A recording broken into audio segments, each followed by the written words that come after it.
चौथा जो अंग बताया है वह अंग सदगुरु कबीर साहब ने कहा है कि जीव दया निधि आही। चौथी भक्ति बताई है जीवों पर दया। प्रथम आई गुरु भक्ति अमाना, दूजी भक्ति संतन सम्माना, तीजे नाम स्नेही रहाई, और चौथे जीव दया निधि आही। चौथी भक्ति जो बताई है वह जीवों के ऊपर दया करने का बोला है। मनुष्य जीवन पाने के बाद में जहाँ तक हो सके समस्त छोटे से छोटा और बड़े से बड़ा प्राणी के ऊपर दया का भाव रखना चाहिए। कहा है सदगुरु की भक्ति का प्रमाण प्रमुख रूप से जीवों के ऊपर दया करना यही है। सदगुरु भक्ति यही परमाना, दया दीन घट माही समाना। सदगुरु की भक्ति का प्रमाण क्या है कि दया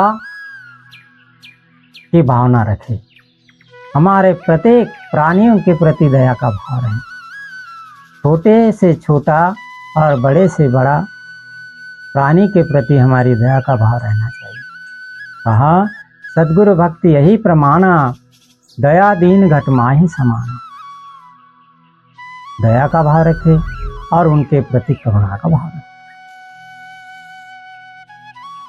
दया दीन घट माही समान, जीव दया घट ही में होई, जीव दया ब्रह्म है सोई।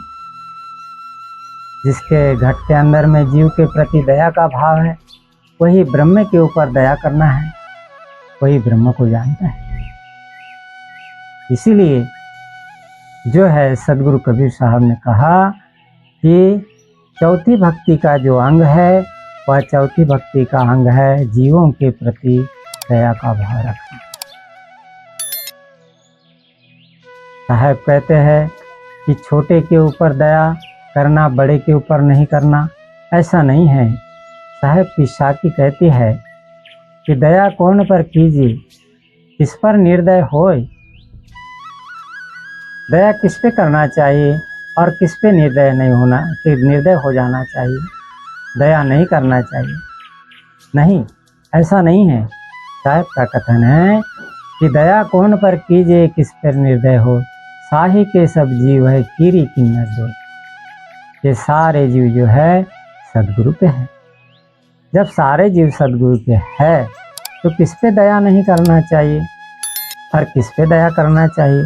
नहीं, सदगुरु कबीर साहब का कथन है कि हमने छोटे से छोटे और बड़े से बड़े जीवों के ऊपर दया का भाव रखना चाहिए। और दया का भाव रखना ही सदगुरु कबीर साहब की सच्ची भक्ति है। सदगुरु कबीर साहब का मूल सिद्धांत है कि सदगुरु भक्ति यही परमाना, दया दीन घट माही समाना।